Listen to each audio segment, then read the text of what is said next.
weren't advertising on your show. Thank you. Yes. They were paying you a license deal. Yes. These shows. Yeah, now, okay, Sam's pushing more and more and more. No, Tim has never, ever done any of these things, and you're gonna have to ask in specificity every single possible question because Tim is doing his best to avoid the answer.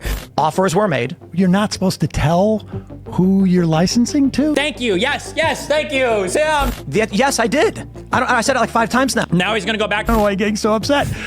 Feel like that you have to put some type of disclaimer because of the whole Tenet thing, or no?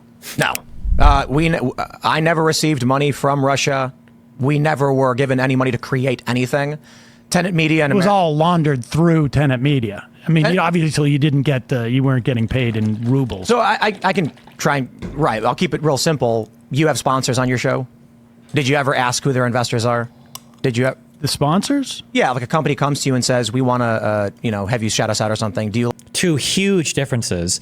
God, I hope Sam doesn't cuck out on this conversation. Two huge differences. One, there's a difference between a sponsor and somebody buying your content. Tenet Media was not just sponsoring you, they were buying content from you. That's one huge difference. Secondly, is the size of the deal. Now, I could be wrong, but I think Sam Seder is a man of some kind of integrity. If somebody showed up to Sam Seder's podcast and was like, we want to sponsor you for $1 million a year or $5 million a year, my guess is he would probably look a bit into that company and you wouldn't just blindly accept it. So the dollar amount is huge, and the fact that it's not just a sponsor, this is a content distribution company that's buying your content. But we'll see how Sam does this. Like, look into their financiers? Do you dig through their bank accounts? I mean, we get it all from media brokers, but they weren't advertising on your show. Thank you. Yes.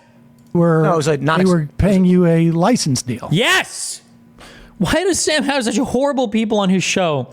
I'm okay with disagreeing with Sam politically because we disagree with things politically, but he's not an idiot. Sam is at least he's not an idiot. Sam is not an idiot. Oh, it's okay. All right. 7.5 minutes. Oh boy, here we go. A license fee. Yeah. So I licensed to Nat Geo. I never asked them who their investors were. Who? National Geographic? Yeah. That's your comparison? Is National Geographic? Really? When I license through like all these other big distributors, someone comes to me, they say, we want a license. It goes to our lawyer comes back, says, here's the agreed upon fee. I say, thank you and have a nice day. And then we move on. So was it just Ruben who asked who Gerard Depardieu or whatever that guy's name was? I don't know what Dave did or anybody else did. Did you ask about who that guy was? Absolutely. And you know what's crazy? Well, wait a second. Why did you ask about who that guy was? Wanted to know. Isn't that due diligence? Yeah, but you just said you don't ask who the investors are. No, I said, do you? Like, do you dig into all of these things? I've never actually. Yeah, but the whole point of asking, do you dig into these people, is to show that it's not the expectation and you didn't, right? Isn't that the whole point? Wasn't that what that was in response to? You. Like, do you dig into all of these things? I've never actually been approached with anything even remotely like that. So when I got reached out to, like, by Discovery and Nat Geo. Even remotely like that. So Sam is hinting at the dollar value there. So Sam hit both big points. This was a content distribution agreement, right? They were licensing your content. It's not just a sponsor. And it was a huge dollar amount. And Sam hit both points. Good job. Not as strong as the second one, but we got 6 more minutes.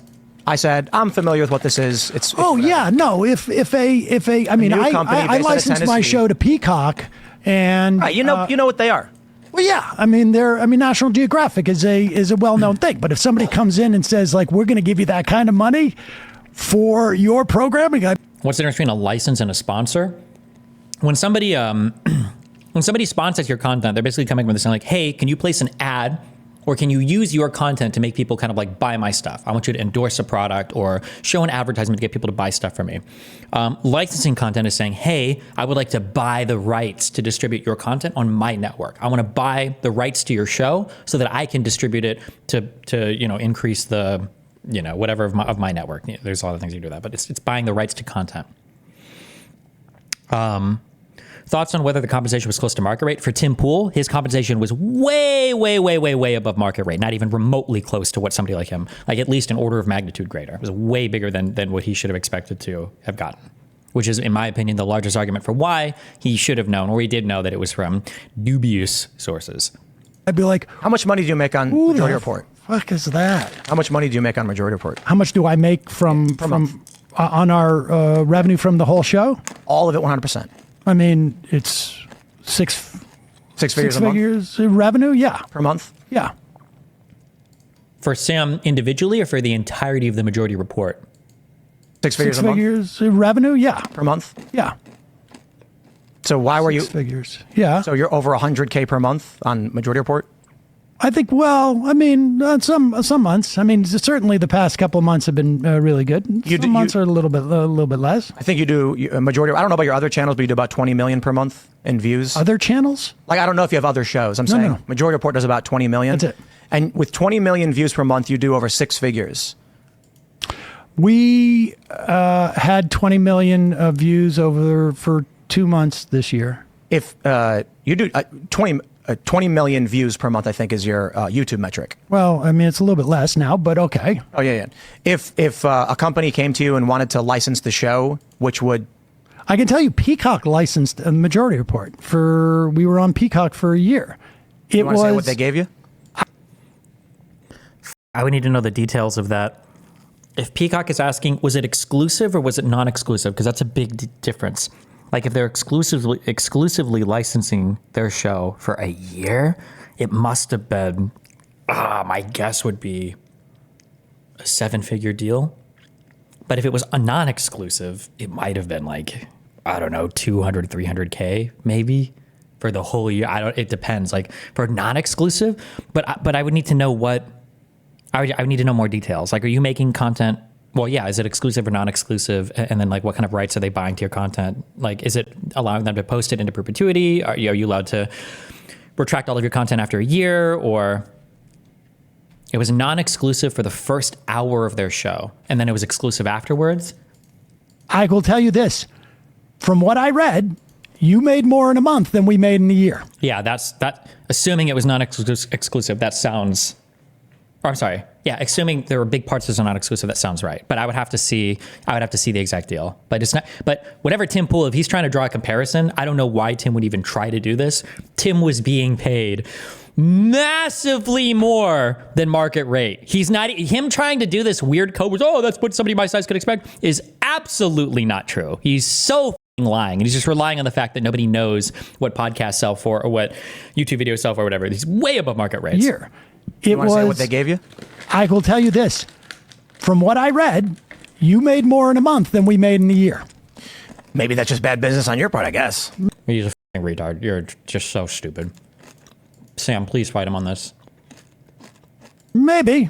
Or maybe it turns out that they were just a company who had metrics as opposed to, like, were trying to get propaganda. Yep. No, I think... I mean, like, they were, right? You know for a fact they were a company trying to get propaganda. So I don't know how you can say no to that. Yeah, that is true. They obviously weren't turning a profit. They weren't even remotely close to turning a profit on anything, which is fine, by the way. You might buy early content as a loss leader, but they also weren't showing good growth either. That, like, I'm pretty sure Lauren was the one that was posting the videos on that channel that were getting more views than everybody else. And by that point, I'm pretty sure she was dwarfed in size by Tim Pool, probably smaller than Benny... William or Johnson, I don't know, whatever the weird fucking dude is, and Dave Rubin, who I don't even know what his position is in the fucking media sphere now. It's not even a good buy. Like, but even on metrics, ignoring revenues, ignoring money generated or whatever. Like, we're trying to get propaganda. No, I think. See, I have a theory. So I can tell you how much money we make at this company, right? I would imagine it's millions. Million per month, maybe. No. I don't know if I believe that anymore. That Tim Pool's company generates millions per month. The only reason why I'm not sure is because I know some of those supplement ads can pay outrageous amounts.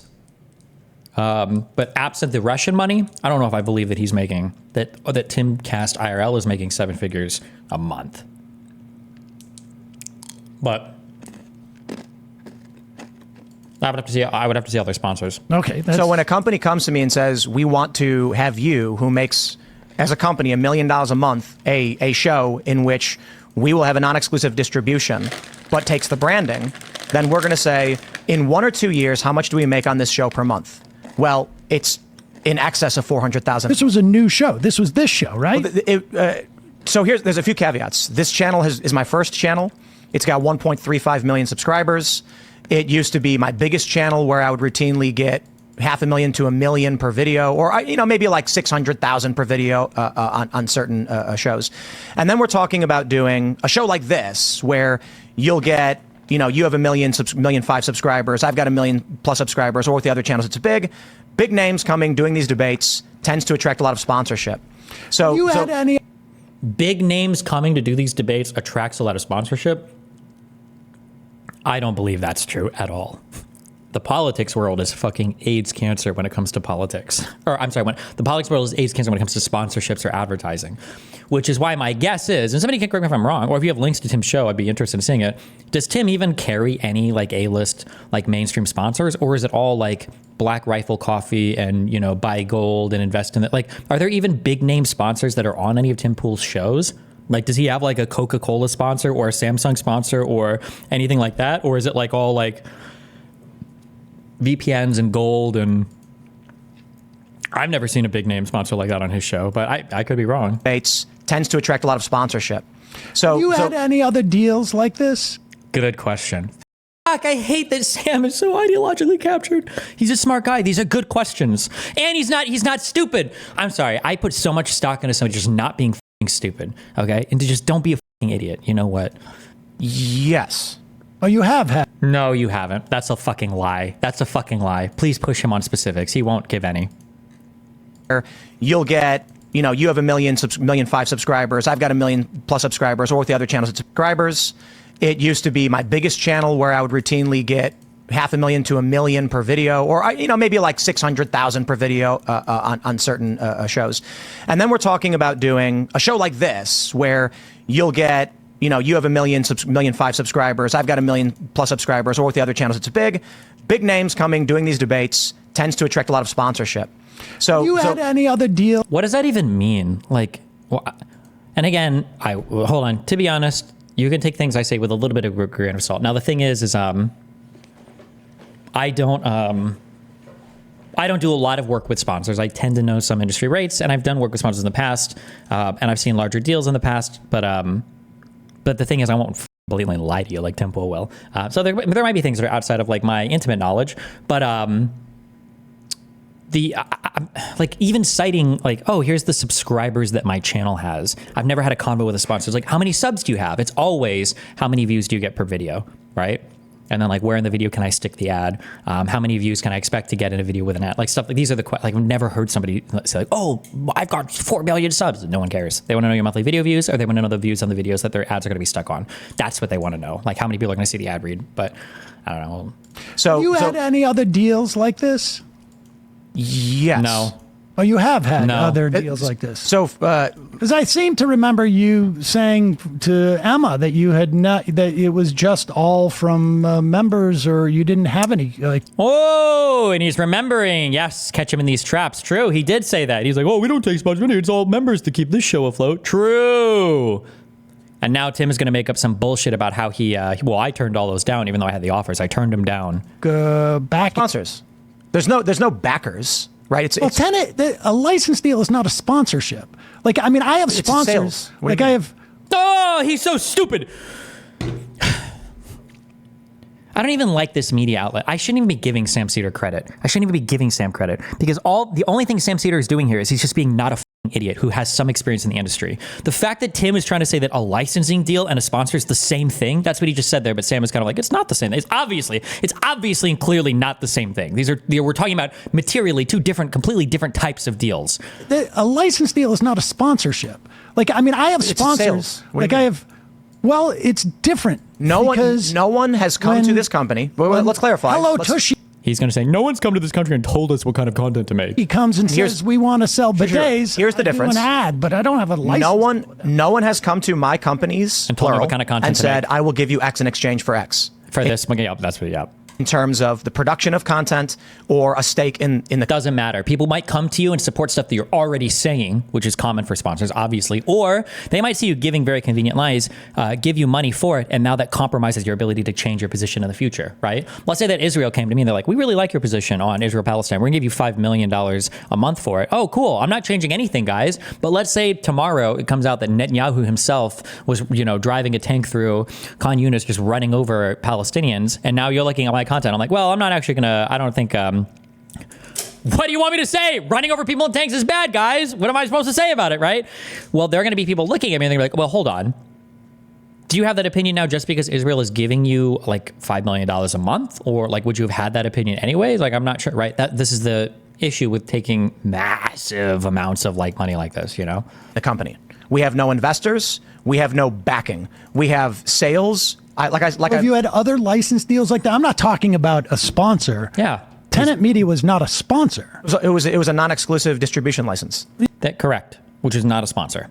Yeah, it was a license deal. Yeah. No, I get that. So have you had other license deals like that? No, because if he did, Tim would have given them instead of like, pussyfooting around the topic like this. Tim would have just come out and said, yeah, we had this or that. But yeah. Yes. No. And so this is No. Name it. Talk about him. Ask him. Push him. What? Give an example of one of these things. not. With who? Is it another? I mean, I'm just curious. Well, Oh, I can't say because, NDA, even though we didn't sign anything. And even though I asked you how much money you made with Peacock, and those figures are certainly NDA'd, would be my guess. The specifics of a contract there are probably going to be NDA'd as part of the contract that you sign. Or you might even sign an NDA before negotiations. You're working with a company that's not being lazy. But now he can't even mention the company that he negotiated with. He can't even say the name of somebody. He can't even say the type of deal it would have been in without even mentioning the name of the company. is not. With who? Is it another? I mean, I'm just curious. Well, I got to wait because some of these deals are still in contract negotiations, so I can't. Oh, so you didn't have any prior to the Oh, so you lied. So you don't actually have any deals like this. You lied. These were all after the Tenet thing. Tenet, or you did? I have licensed content to big networks. Oh, and now he's I have licensed content to big networks. That's not what was being asked, right? What, when you did photography for National Geographic? Now it sounds like he's referring to shit way in the past, right? Now he's dancing around again. Yeah. We have explicitly and on a low scale. Prior to this, you had licensed it to other big networks. No, Sam, don't let him. He's lying. He's getting out of this, right? He's never had a deal like this before. He's fucking lying. That's why he's weaseling around this like a lying little fucking rat snake fuck. That's exactly what he's trying to do is get away from this point. I'm confused as what I have licensed. Tim's not confused. He just knows that it's hard to answer this question without actually blatantly lying while still like being cute around the subject. Licensed it to other big networks. I'm confused as what I have licensed my content to other big networks. Prior to the Tenet deal. Yes. Yeah. Licensed my content. He's not asking about shit you did because Tim is going to say here, I don't know if it's going to come up when Sam asks him what. Tim's going to say, well, I licensed content to CNN or MSNBC or National Geographic when I did work like 10 years ago, or whatever his, or Vice, whatever his start was in media. But that's not what Sam is asking. Yes. Oh, and we also what were those networks? So like Nat Geo and Discovery. No! He's so predictable. I hate these people. He's so predictable. I could just write the lies and I could write them better. Listen, Tim, have a person reach out to me and I could write your script better than this. There are better ways you could dodge the answers to these questions, okay? You can't do it because you're too stupid to do it. You honestly just don't even know what the talking about. Or you're relying on your audience being stupid, okay? I can write these lies better than you're doing them in real time. Fuck. Prior to the Tenet deal. He's referring to work that he's done way before Timcast IRL. That's what he's doing. Yes. Yes. Oh, and we also what were those networks? So like Nat Geo and Discovery when they hired me for content. No, I'm talking about these shows. Yeah, now, okay, Sam's pushing more and more and more. No, Tim has never, ever done any of these things. And you're going to have to ask in specificity every single possible question because Tim is doing his best to avoid the answer. Oh, I'm happy that Sam is at least asking the right questions. Jesus. I'm not talking about when you were, I'm talking about, the whole Timcast world. Before Tenet, there were 3 negotiations currently taking place. Okay, now we're getting closer. Before Tenet, there were 3 negotiations taking place. Okay, that now because they're negotiations, you can't talk about any of them. Before Tenet, that was over a year ago. How long do these negotiations take? And I can't say too much because I can't violate other contracts. You can't talk about There is no NDA in the world that you've ever signed that's like, you cannot mention any part of this agreement ever, even talking vaguely about it, even if you don't mention the name of the company, even like, bro, what kind of slave contracts? What is the insane shit that you're working with here where you can't even mention the unsigned deals that you've had in the past, even parts of them without attaching the name of a company to them? Even HIPAA, by the way, is not this strict. Like I can talk to you about a patient as long as there's no personally identifiable information. I don't use their like name or whatever. Like even HIPAA is not this strict, bro. Offers were made. You're not supposed to tell who you're licensing to? Thank you. Yes, thank you. Sam, keep going. It's just, Sam doesn't even deserve the credit I'm giving him. He's just not a fucking moron. He's worked in this industry and he's not an idiot, okay? These are basic fucking questions. You can't even say who you were in negotiations with. Even if they didn't come through, you can't say what company you were talking to. When you were in contract negotiations. A year ago, are these still ongoing? First, you don't go out and just say, hey, guess what this company's offering me right now? No, of course. Contract negotiations and mentioning specific offers are not the same, right? You might be NDA'd around the specifics of a negotiation, but you can't even mention who you're talking to? You can't even mention that? It's not. Of course not. I'm not asking what you're in negotiations for the future. Correct. That's right. He's just asking about your prior negotiations, who they were with, or some vagueness around the contract. I'm saying prior. All right, so let me finish. Yes. Prior to Tenet Media. Okay. Had you had any other license deals? License deals presented. No. So the answer is no. That's the first thing. The answer is no, you haven't had any license deals. Now, it sounds like you maybe were negotiating some things. Now, I don't know why you would still be negotiating these, 16, 18, 24 months later for whatever reason, but nothing has come through yet, I guess. That were comparable, and one was chosen. Okay, and some are ongoing. So you never had any other deals. People had proposed them to you, but you'd never with signed higher a rates. Deal. He's lying. And if he's not lying, God, I hope Sam asks him, wait a second, those people were offering even more money? Then why did you choose explicitly to go with Tenet Media? You chose Tenet Media even though you were getting better offers? Which is a lie, by the way. He didn't get a better offer. That is a lie. 100% that's a lie. 100%. And if he thinks I'm lying about it being a lie, he's welcome to sue me. He's lying, though, 100%. We were offered more money from other companies.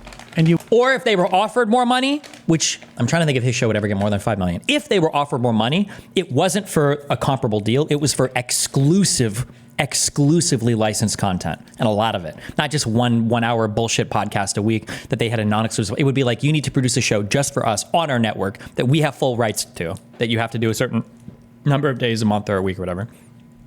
You went with Tenet. Yes. And Sam asked the next question. Good job. Yeah. More ongoing. So you never had any other deals. People had proposed them to you, but you'd never with signed higher a rates. Mm-hmm. We were offered more money from other companies. And you went with Tenet. Why? Yes. Why? For a license deal. Why? I was offered a license agreement for comparable. I try to keep it vague, I guess, because so just to be clear, you never signed another deal before Tenet. You had never had a license deal prior to that. Correct. As Timcast. No. Okay, look. Yes, I did. I said it like 5 times now. Now he's going to go back to the National Geographic stuff. He's about to go back to Nat Geo and Discovery. He's about to go back to Nat Geo and Discovery. Oh, I've licensed content to a ton of networks. He's going back to his 5+ years ago, whatever, as an individual. Oh, I was just curious as to what networks those were. I don't know why you're getting so upset. Because I've said it 5 times. You keep asking the same question over and over again. You said Nat Geo. Yeah. So I've licensed content to like Discovery Net. Oh, and then what is it? Vice, CNN, MSNBC? Geo. And then there's media buyers who But not as Timcast. Correct. Yes, not as Timcast. Quite literally as Timcast. Oh, he's going to say quite literally as Timcast, but like 5 years ago before he had his big shows. This is like when he just first started as a fucking, name one of these offers. From this channel. Oh, really? To Nat Geo? Okay. Yes, and I've even appeared on their networks. So I can say it a million times. Even that, what does that mean? Appeared on their networks? What does that have to do with licensing content from your IP? What does it have to do with appeared on their networks? Or do you mean your show has appeared on their networks? Because in that case, why not just say it then? Because we should just be able to see it. If you sign, I can say publicly that I signed a deal with Rumble, I signed a deal with Kick. I'm literally on their platform. I can say that because I'm obviously there. Why wouldn't you just say it then? God, I hate him. Oh my God, he's such a skeevy lying fuck. Oh my God. There's no way that his audience watches this and perceives him as anything but, right? That's just so crazy to me. Oh, that's so crazy to me. How do you develop your ideas in terms of politics and or other topics? How can I ensure I'm actually informed and not just taking echoing ideas? I don't know, bro. You just got to do some reading. Got to read. True. I hope it's true they're trying to come up with some sort of a... Zelensky tried to come on. Whoa! Yeah, they tried to get Zelensky on. I was like, what are you talking about? When you get an offer for somebody, they must come at your bookers or whatever. Do you like stop? Does majority report only making low six figures a month surprise you? No, that's a decent... What do you mean? That network making over $1 million in revenue, I think is pretty good. How many people do they have working there? Like 6 or 7? Like, hold on, let me think about this, whether I want to be part of the story 100%. Or not, whether it'll be interesting or not. Well, I wanted to stay out of the presidential election shit. Yeah, what happened? Okay.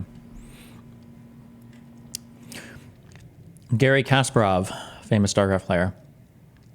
Rogan is under no obligation to host Zelensky, Klitschko, I can't pronounce his name, or anyone else. But after viciously attacking Ukraine with bullshit talking points, his agenda is clear if he doesn't allow for equal time. I'll also offer my services if a chess champion isn't too threatening for him.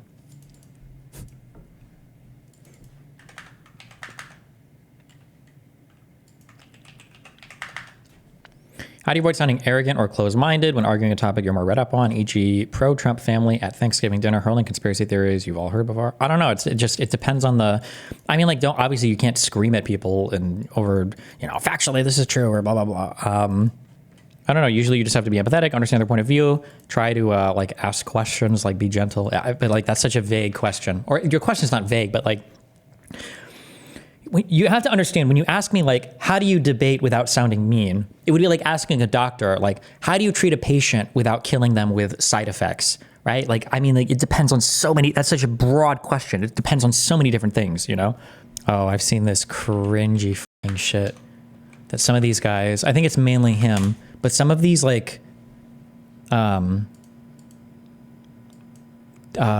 dark web, intellectual dark web people were like, oh, now that Trump is in, he's been these are schizophrenic thoughts, okay? They're like, Trump has secretly been talking to us the entire time, and now that he's in, he's going to make all of us cabinet members from the intellectual dark web. I don't know if that's what this clip is about, but I've seen some things from this cringe lord saying that. Holy cringe. Hope that the U.S. could restart cowboy science, that we could drive a wooden stake through the heart of DEI, which devitalizes us, that we could bring back the great man theory of physics, which is just a belief in the individual rather than the committee, or that something is in the zeitgeist or the Volksgeist.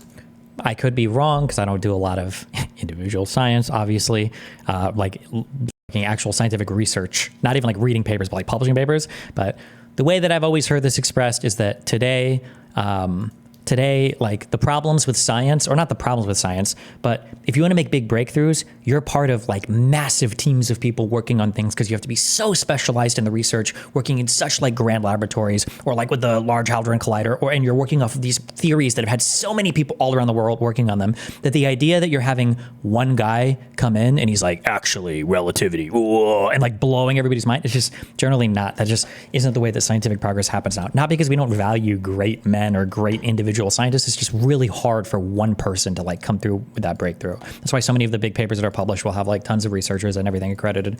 But I mean, I don't know. Is in the zeitgeist or the Volksgeist. It could build us the most fantastic weapons we've ever seen.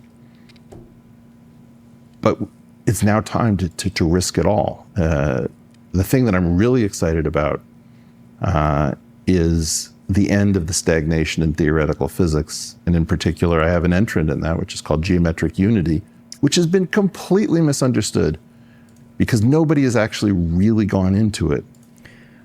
You've mentioned to Brian Keating that you may be releasing a geometric unity paper this year or some other form of additional material on the topic. What is your thinking around this? What's the process you're going through now? Well, it's very preparing this. I used April 1st to try to start a tradition, which I hope to use to liberate mankind. The tradition is that at least one day a year, you should be able to say heretical things and not have Jack Dorsey boot you off, or Mark Zuckerberg. Your provost shouldn't call you up and say, what did you say? We need, at some level, to have a jubilee from centralized control. And so my hope is that, you know what a tradition is in America? Something a baby boomer did twice. Impeachment? It's very funny.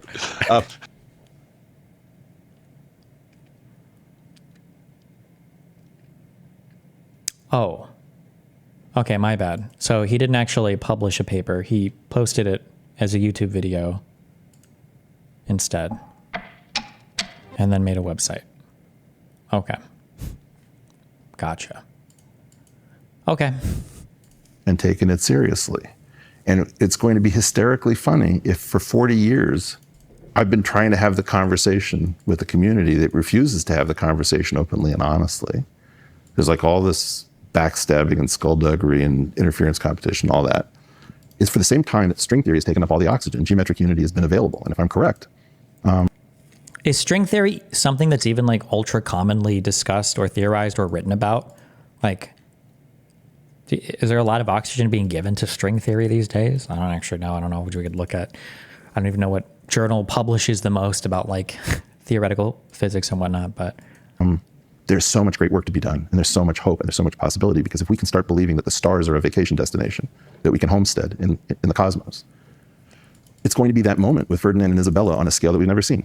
I also think something that helps, also keep in mind, I'm not a science expert, okay? I'm not a science expert, but if you want to make big headway, I think, into any of these scientific fields by proposing a new theory, at the very least, ideally, your theory should be able to explain something or predict something that certain models can't account for, right? Like relativity, I'm trying to think. Relativity was able to make novel predictions that couldn't be explained by classical mechanics. Things related to time dilation, things related to, reconciling different speeds and multiple frames of reference. Like relativity made novel predictions that could not be accounted for with the standard. I shouldn't say the standard model actually, with like classical mechanics or whatever.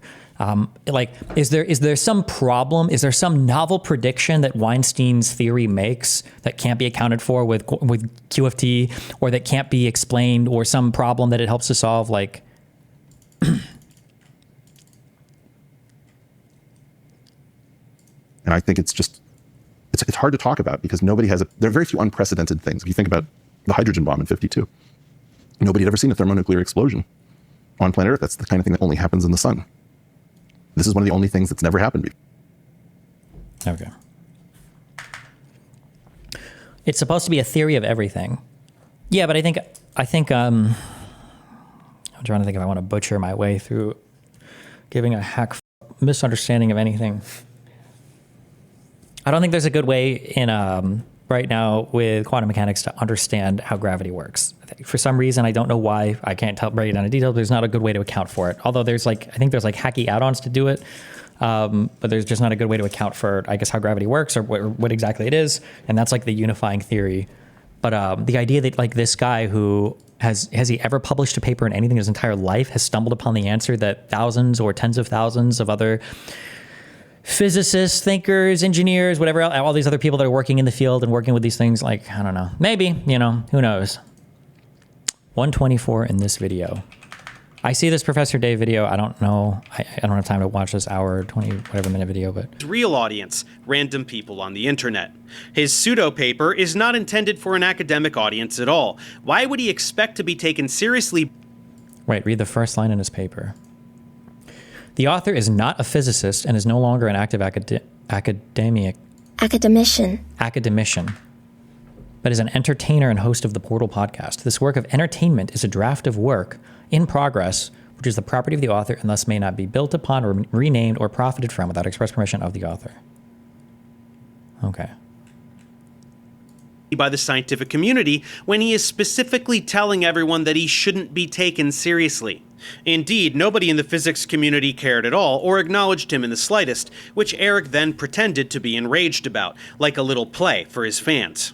For years, he had been baselessly complaining about how string theory has a mafia-like stranglehold on funding in the field and aggressively shuts out alternative ideas, especially his, which is so revolutionary, he regularly claims, that it is the key to achieving faster-than-light travel and making us a space-colonizing multiplanetary species. Yeah. Because you're saying we could get off this planet. What are you talking about in terms of the actual implementation of this theory of yours? Despite his disclaimers, the dialogue Eric had been pretending to yearn for suddenly came. Two people from within the Discord server, a mathematician and a physicist, decided to dig into Eric's work. They published a paper discrediting it more than a month before Eric even put out his pretend paper, based on the Oxford video. Just to be clear, for Eric Weinstein's background, he has a PhD in mathematical physics from Harvard University in 1992. So he is background and credentialed in this. So I don't know why he would say in his paper that he's not a physicist. I don't know. When it just says mathematical physics, I don't know if that means he doesn't do any research, like working on theories or anything. I mean, if you're a PhD, I imagine you did a dissertation, extensions of self-dual Yang-Mills equations across the 8th dimension. So he's a math guy. Yeah, but I think a lot of theoretical physics is probably, like, my guess would be, is very, very, very, very, very math heavy, right?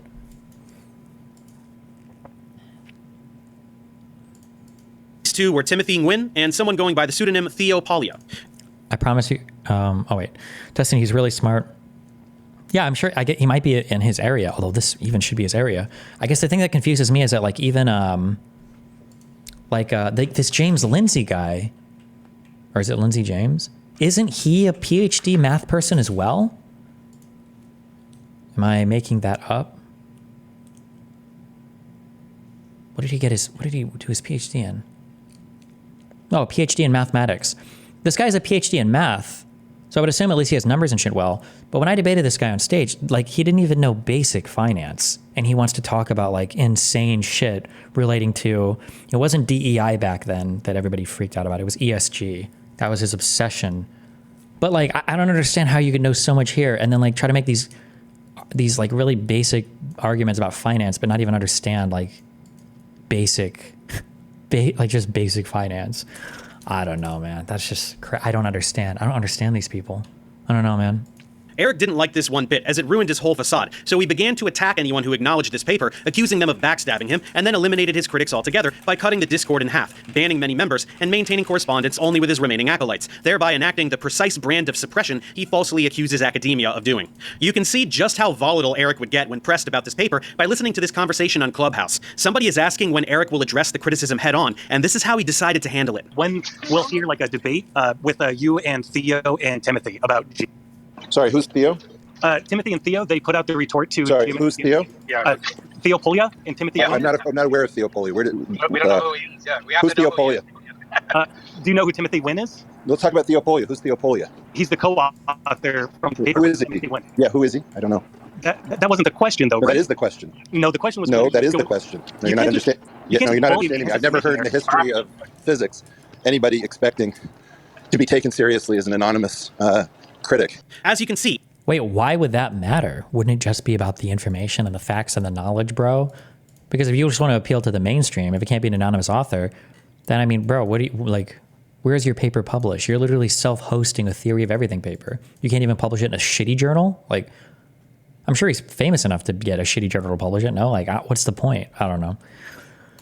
Eric fixates on the identity of Theop Polia, cutting off the person speaking repeatedly as a way of derailing the conversation. It's irrelevant who Theo is. If there is substance to the criticism, it doesn't matter who is providing it, just like his insistence that it doesn't matter that his grand theory is coming from someone totally outside of academia. Eric should engage with the criticism, especially since the other author is not anonymous. Tim Nguyen is a mathematician with a doctorate in gauge theory, the exact same field as Eric, and he is desperately hiding from this fact. Apart from flat out muting the person asking him about this paper, he pulls out every other excuse in the book to run away from it, from pretending it doesn't exist to making up stories about the authors being internet trolls who harassed his family and everything else imaginable. Behavior of those gentlemen, however many there are, 2 or more, including various misogynistic comments against my colleagues, disrespecting Sabina Hassenfelder, who, while she may be a critic, is also a friend of mine. I'm fucking sick of these 2 people, assuming it is 2 people. Maybe it's... But we don't know what Theop Polia is. Correct. So sorry. No. So there is a paper that was put out rebutting geometric unity, right? No, there wasn't a paper that was put out rebutting geometric unity. There was an attempt to publish something on the archive, which was rejected. Yeah, but your paper isn't even published anywhere, no? Are there any more card streams in the future? Did you find this out what you wanted? Can you tell us what it is? No, I'm never buying a new car ever. But if I did, it would be that, whatever that GTR thing. No, not the GTR. Is it the Porsche 991992, whatever that was? GT3, that thing, yeah. That attempted to get in front of the draft that I put out, specifically looking at the text messages that were found on the server that supports these people to, quote, make me cry, close quote. Why not just, like, they wrote a whole ass paper for you to respond to. Like, I feel like this is a dream. I would cry if somebody actually wrote out a thing of substance for me to respond to instead of just like personally insulting me all day. This is like the best thing in the world. If you're so smart, and you are, why not just respond to it? Talking about is a phenomenon where people are trying to exploit a situation in order to make a name for themselves. And you'll notice that many people from that Discord server are trying to get people like you to react to me, to name these names. No, you're not. I'm going to mute you if you don't keep it up. All right, you're muted now. I think you're not understanding what I'm saying. We don't allow people in general to go around making a name for themselves by being obnoxious, misogynistic, manipulative. It's fucking enough. You know, the archive meets 4chan. He calls them archive meets 4chan as though he isn't. Did you read all of Mr. Girl's substantive paper? No. Jesus.